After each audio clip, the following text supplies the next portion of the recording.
Yo guys, what's up? This is Riding on D2 reporting all the way from Namma, India, Bengaluru. And how are you all doing, guys? Welcome to another motor vlog from Riding on D2. And this time it's not the same old Kolar highway or the other part of Bangalore. I mean the other side of Bangalore where I usually used to make my motor vlogs, like around Tin Factory or Kamnali or Ramurthy Nagar or whatever if it is.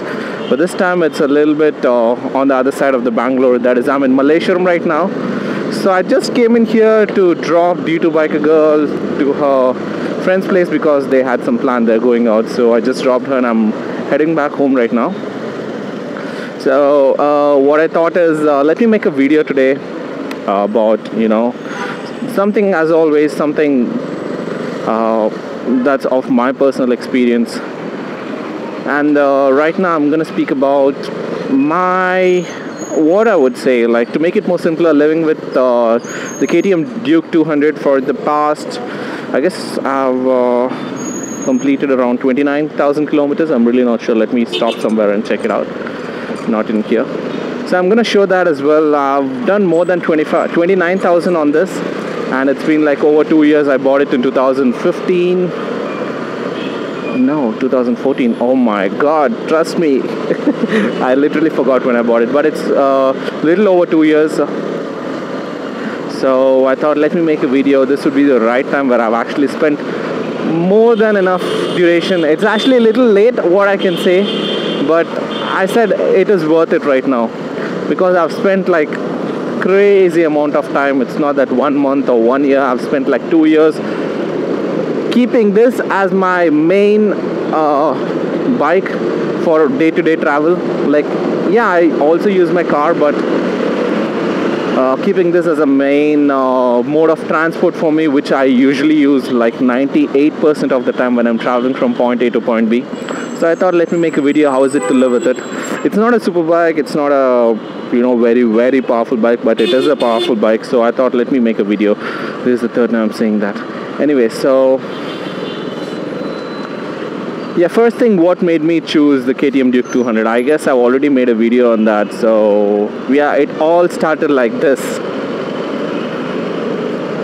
I had a plan of getting a R15, the version 2.0. And then I took a test drive of the R15 later. One of my buddies suggested, one of my friend or whoever, just like, I don't even remember, but they suggested me to go check out the new KTM Duke 200 because that was the initial time when it was actually launched. It was launched a little earlier than that, but it got famous like around 2 years back, 2.5 years back. So I thought, let me give it a try. When I rode it, oh my god, when I took a test drive, I felt like shit, man. What a power it's got. The throttle response, the way how it used to ride, the way how it used to pull, oh shit. I was literally in love with it, and I couldn't sleep that day, guys. Trust me, I couldn't sleep. That is the first time I've actually experienced so much aggression, so much power on a 200cc bike. So I thought, okay, fine, let's give it a try. This is the bike for me. And I took a little time. I just went over, how is it to maintain, what are the costs for the maintenance of this bike, and I just went through like all the basic stuffs which an ideal biker would go through, because this has to be my day-to-day use bike. So I had to see what is the mileage. I also had Duke 390 in mind, but keeping mileage as a main thing, because as I said, I was a student at that time, so I had to make sure that it's gonna fit in my pocket. I don't want to go to my dad. Yes, I used to go to my dad, but not that often, so I didn't want to make it really tough for maintaining and all those things. So keeping mileage in mind, I just went with the 200. Trust me, guys, I never regretted even for a second after getting it. Oh my god, the look of the mean Street Fighter. I mean, it looks so mean, guys. That in the black shit. that is the right word. It looks sick as shit. Not exactly shit, but it looks sick, guys. I still love it, and I still love it. So that is how I ended up getting the Duke 200. And it's also crazy value for the money. Like, I bought it for around 1.57 on road at that time. around that amount. So 2 or 3,000 here and there. So I got it for that price, and trust me, it's a complete value for the money. Oh my god, I'm literally getting roasted. The sun is killing me.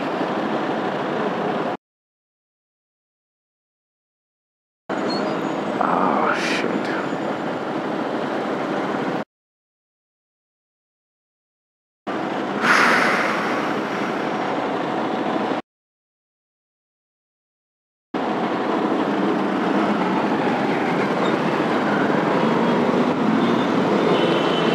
Oh my god, finally I'm getting some air. And it's gone again.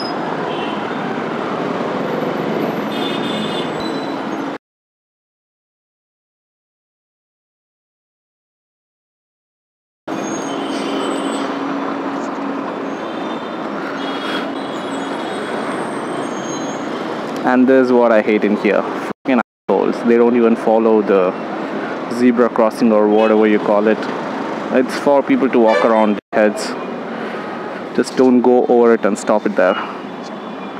Look at this noob. Illiterate motherfuckers. Yeah, again. Still it's red, and that's where the BMTC is parked.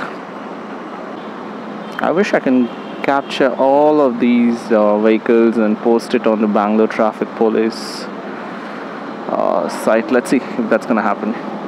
So yeah, what was I talking? That is how I ended up getting the Duke 200. But how is it to live with it? Oh my god, it's really good actually. Because it's a perfect blend between like having an adequate power on your bike in order to go fast when you want, and also you're getting pretty good efficiency out of it. And it's very light, and also I mainly use it inside the city. I don't go on a long rides, so it is very flickable, guys.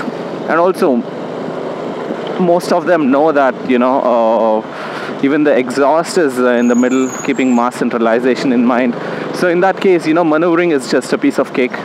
You can just move it around, you know. It's really good bike. And yeah, I spoke about the efficiency. I get around 35 to 37 on an average, riding inside the city on a really, you know, decent ride. It's not that, you know, I'm driving really hard and still I'm getting that mileage. No, you don't get that. You'll get around 30, 31, 32, approximately that. But if you're riding how I'm riding right now, there's no doubt you will get at least 37 to 38 and even 40 as well. So that is the kind of mileage this bike gives, because it's pretty light, guys. It weighs around 138 kilos, and it's a very light bike for the kind of power it delivers. And what else?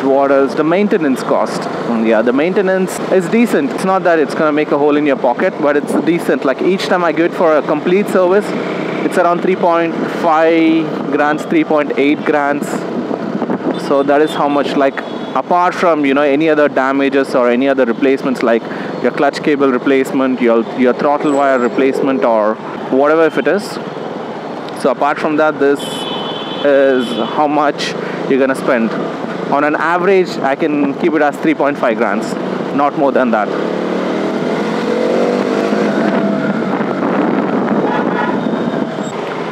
And the bike looks sexy,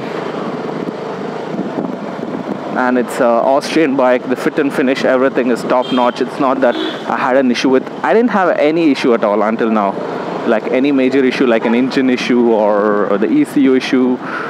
Nothing. It's a very, very, very, very reliable machine, I would say.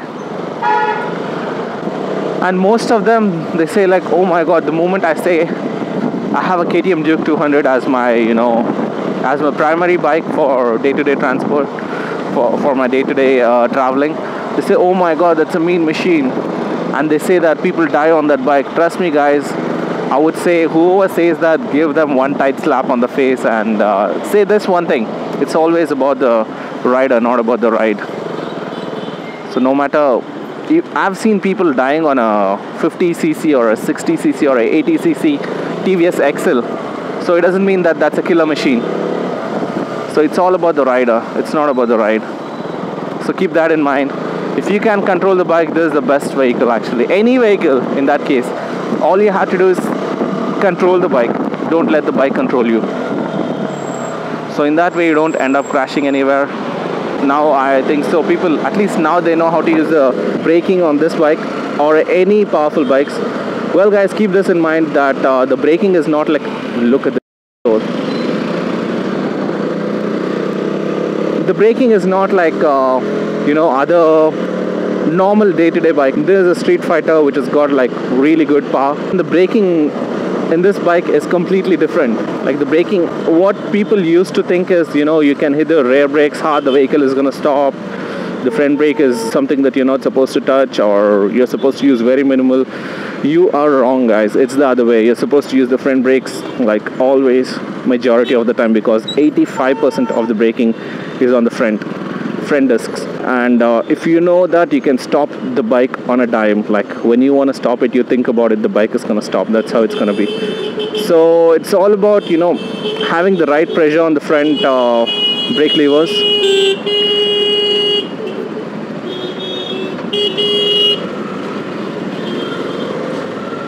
It's all about putting the right pressure on the front levers so that the bike is going to stop.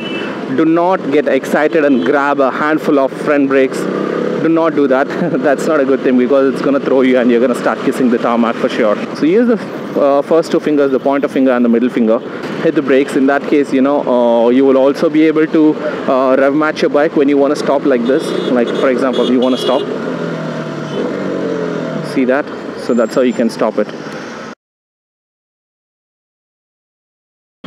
Oh my god.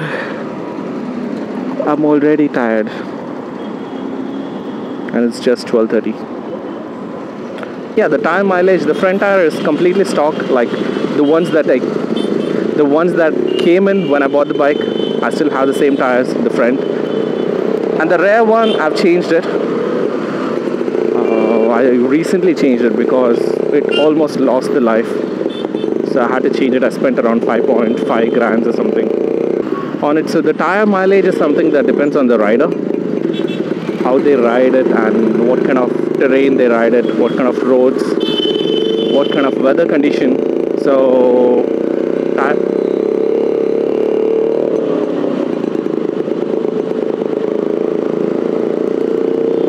classy bike, man.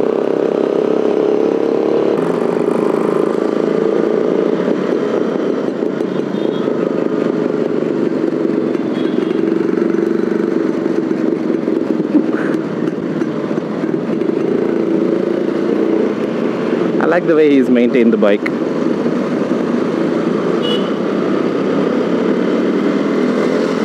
And that's about the tire life.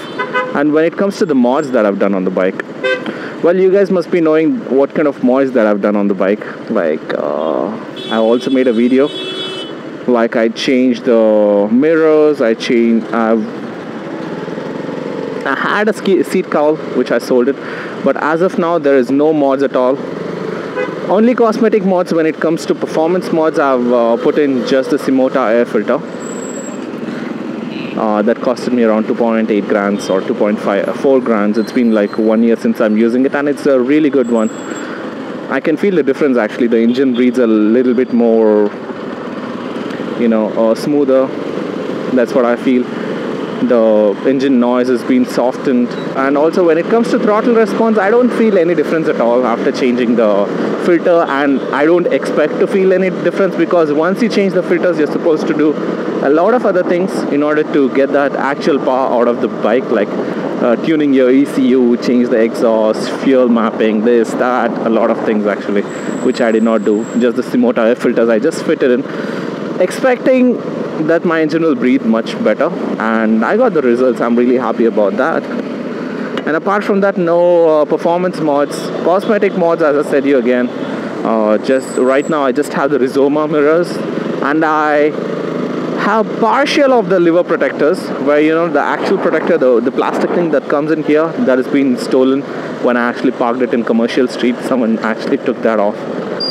And any future mods that I'm planning to, when it comes to performance mods, I don't think so I'm gonna go with any of the performance mods, because by the end of the day I'm gonna use it for day-to-day use. And I would say the power it's got, that's pretty much enough for me. Oh, I think so. I have to go, or else it's gonna take forever for me to go from that point to here. So yeah, I would say for day-to-day use, the kind of mileage, the kind of power I'm getting, I'm really happy about that. That is more than enough, I would say. So I'm not gonna go with any performance mods. If I feel that I need more performance out of the bike, then by the end of the day I'm gonna change my bike. I'm gonna still keep this one. I'm gonna buy a new one, like a much more powerful bike. I do have some plans about the bikes and getting a bike, how I'm gonna do that, but I'll tell you about that in my next video. Suspensions are on the harder side. Keeping performance in mind, they've made the front and rear suspension is adjustable. I guess it's got 7 stages where you can choose whether it has to be really soft and supple or you want it to be hard. So that's something adjustable. But when it comes to the front suspensions, it's got the WP suspension upside down forks, which is on the stiffer side, guys. You can feel each and every bumps hitting on your palm. Dampened or softened a little bit by wearing a gloves. But I would say compared to other vehicles like the CBR 250 or Pulsar 200 NS or R15, this thing's got stiffer suspensions, that is for sure. But as of now, yeah, this is all about living with my KTM Duke 200 for the past 2 years, which is the main sole reason why I came on YouTube, because I mean, this bike is the main reason why I started motovlogging. As you know, I was an enthusiast. Anyways, that's gonna go off topic. I'm gonna speak about that in another video. But right now, that's all for now, guys. So this is my experience riding the KTM Duke 200. Yeah, I forgot to show you how many kilometers I've ridden on this. So I'm gonna stop somewhere and show you guys a closer pic on how many how many miles, how many kilometers I've munched on this bike. So I'm gonna stop it in here, I would say, because it's pretty sunny.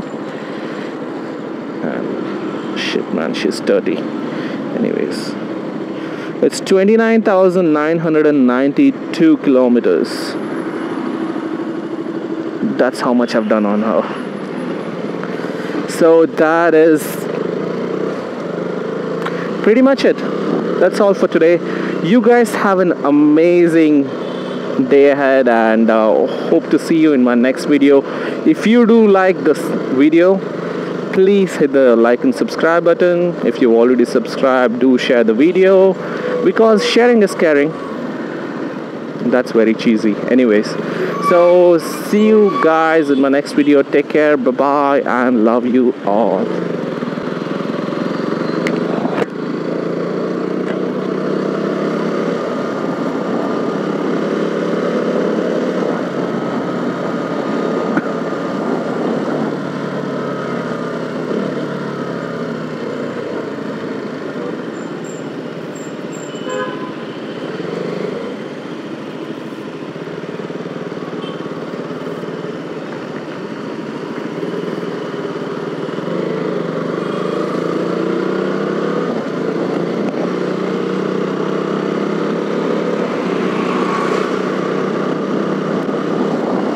And yeah, another main thing that I forgot to tell you guys, I completely forgot about this. How is it to have a pillion on the rear?